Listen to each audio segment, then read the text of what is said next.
Okay, so in this lecture video, we're going to talk about how propagating waves can be understood as phasors. All right, so let me just remind you of the general definition of a propagating wave as understood in the time domain.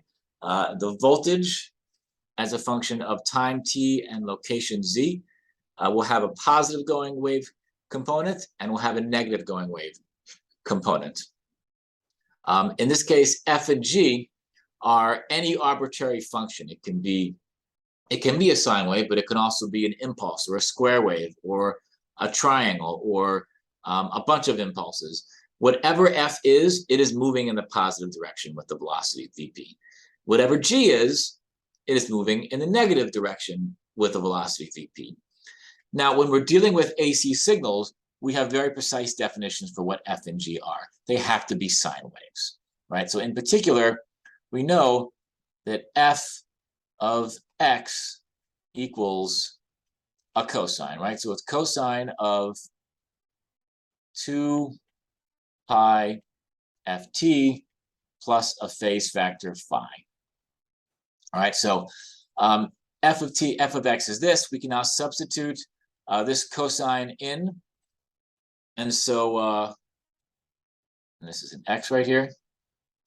And so we can just substitute this, except instead of an x, we're going to put in a t minus z over vp. And let's just to simplify things, ignore the negative going wave and just consider positive for a little bit. So this will equal to v positive times cosine of 2 pi f. And instead of an x, I'm going to put in t minus z over vp. So this is t minus z over vp. And then plus a phi. Okay, so this is the wave equation constrained to be a single cosine. All right, let's expand this a little more.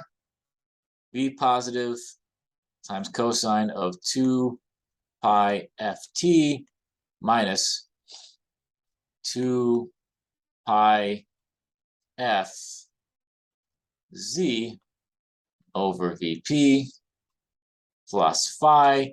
You'll see why I did that in a second. We can also substitute frequency times wavelength equals the propagation velocity, and this will become the following. V positive times the cosine of 2 pi ft minus 2 pi over lambda times z plus phi. All right. Now, let me give a word about notation for a second, because when I convert this into phasor form, I'm also going to introduce a notation that's going to help us keep track of which one it is. And I'll get that in a second. But we're starting out, this is all in a time domain. So everything is defined as a function of location and time. That's why there are both t's and z's here. So for a cosine wave moving in the positive direction, this is what the voltage is anywhere, anytime. Okay, I'll now convert this into a phasor form.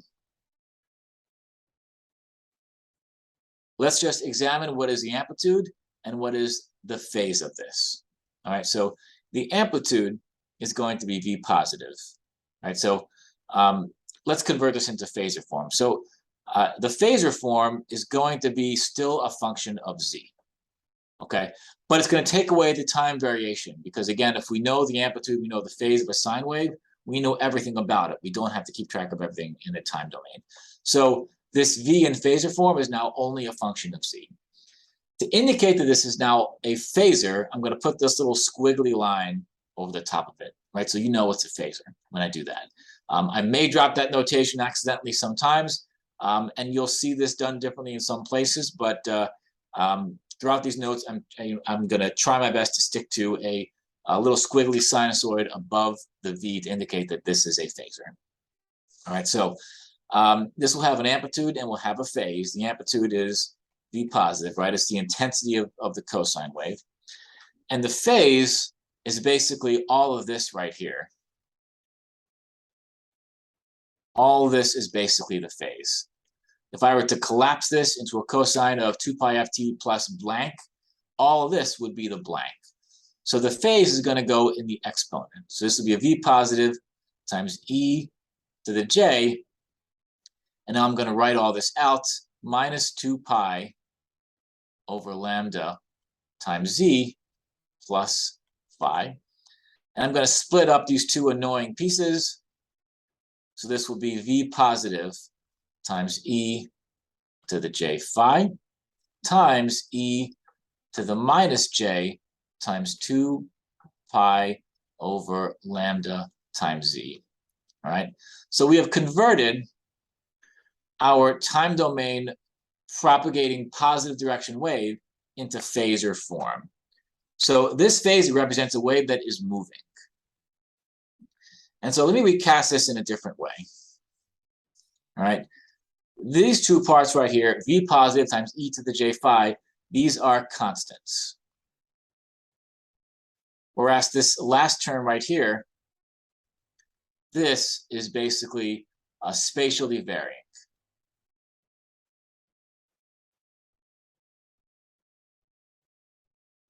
All right, so this constant right here, we're going to call this v squiggle at z equals 0. Right? It's basically, it's the phasor at the location z equals 0. And we can draw out whatever this is in the complex plane, in the real imaginary axis, right, where this is 1, and this is j. Whatever v positive and e to the j phi are, you can draw that in the following way. Here's a vector. This has length v positive, and the angle here, counterclockwise from horizontal, has an angle of phi. All right, so whatever this is, we can associate it with the real imaginary part. And then this will have real imaginary components just from projecting that phasor. Now this second part here, this e to the minus j 2 pi over lambda z, shows a spatial variation, which is a fancy way of saying that if you move, the phase of the wave is going to change, right? This factor right here is basically an additional phase that simply changes, scaled with whatever your distance is. And that should kind of make sense if you think about this. So let's just visually take a look at, here is a sine wave. And this sine wave is moving this way, right? So everything is sliding to the right. And let's say you've got two people, right? Person A is standing right here, and person B is standing right here. And they're both measuring the voltage as this wave flies by. And I asked you the question, what are they going to see? They're both going to see a sine wave. The sine wave will have the same amplitude, and the sine wave will have the same frequency. The only thing that will be different is the phase, right? Because basically the peak arrives at point A, and then sometime later it arrives at point B. So points A and B will measure the same thing, except the phase will be different. And that is what is captured by this factor. This 2 pi over lambda times z is the phase of the wave changing as you capture it at different locations. And so this is the critical factor that basically describes a propagating wave. Even though there's no time variation in that, the fact that it's moving is captured critically. So this 2 pi over lambda is actually something very important. And let's examine that a little bit better. All right, let me take away this location B right here. And let's say location B, we're actually one wavelength away, right? This is location B. And now I ask you the question, what are A and B going to measure, right? Someone is standing at point A measuring this wave, and someone is standing at point B measuring this wave, right? And they are exactly one wavelength apart.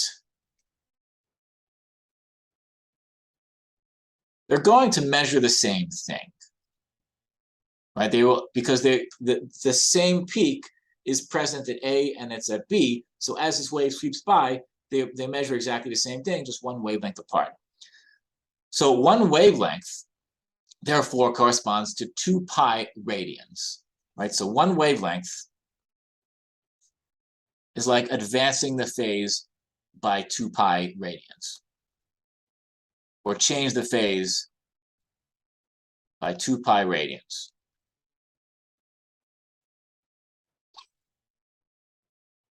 And 2 pi radians is the same as 0 radians, right? That's 2 pi radians is you start at the horizontal axis, you rotate by an angle of 2 pi, and you come back to where you started. 2 pi is 360 degrees, right? So A and B are measuring exactly the same thing.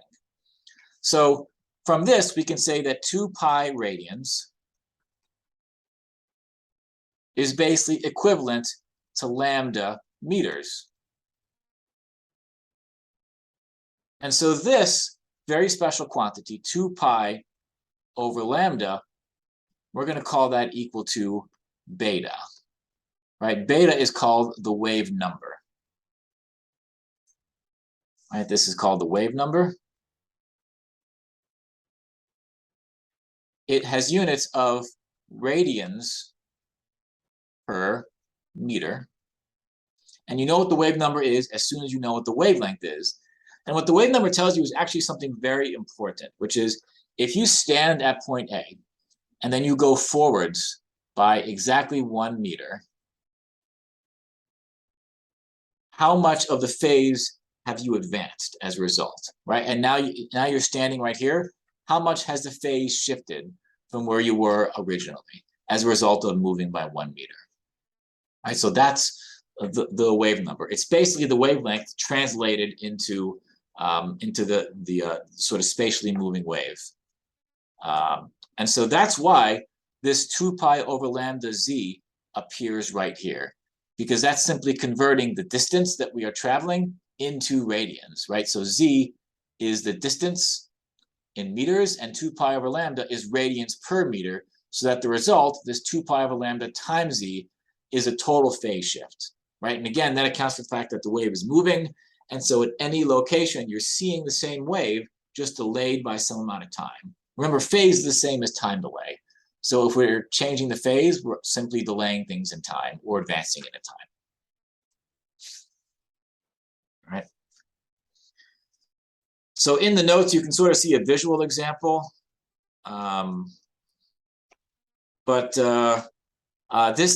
This idea of a propagating wave in a positive direction being described in the following form: V of z is some amplitude times e to the j times beta z, is a much easier way to describe a positive going wave. Sorry, this is a minus here.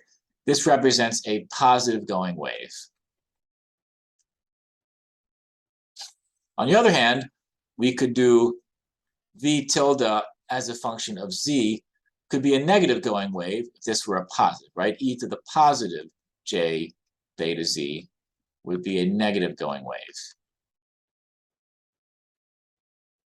All right, so now we have a very simple mathematical description of what a wave is in either the positive or negative direction with phasors.